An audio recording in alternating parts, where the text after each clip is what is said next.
Hi everyone, today I'm reviewing the markings from our recent left and complete cleft lip reconstruction. This is one of the more common repairs I perform. I mark the alar bases, oral commissures, and I'm marking the red line here, which is the border between the wet and dry vermilion.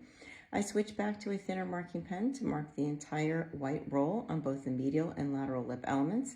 I mark the vermilion cutaneous junction first, which is the border between the red part of the lip and the upper lip skin and the superior portion of the white roll. I feel that marking the entire white roll helps to best locate Cupid's bow peak and trough on the medial lip and Nordhoff's point on the lateral lip.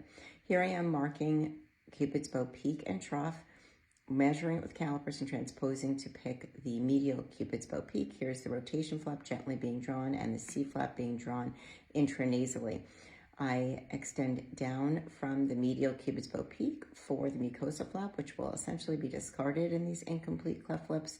Now I'm picking Nordhoff's point. This is an essential landmark, for this determines the height of the lip on the cleft side. I measure to the oral commissure with a ruler and measure vertically with calipers. Gently from this, I draw the advancement flap with a little convexity. Make sure not to extend that beyond the alar base. And here is the lateral mucosa flap that will, again, likely be discarded. This baby has two frenulums, so I'll release these with a Z-plasty.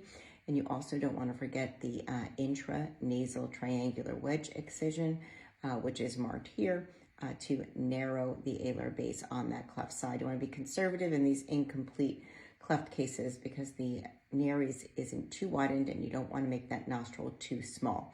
Here are the final markings. As always, leave your questions in the comments below.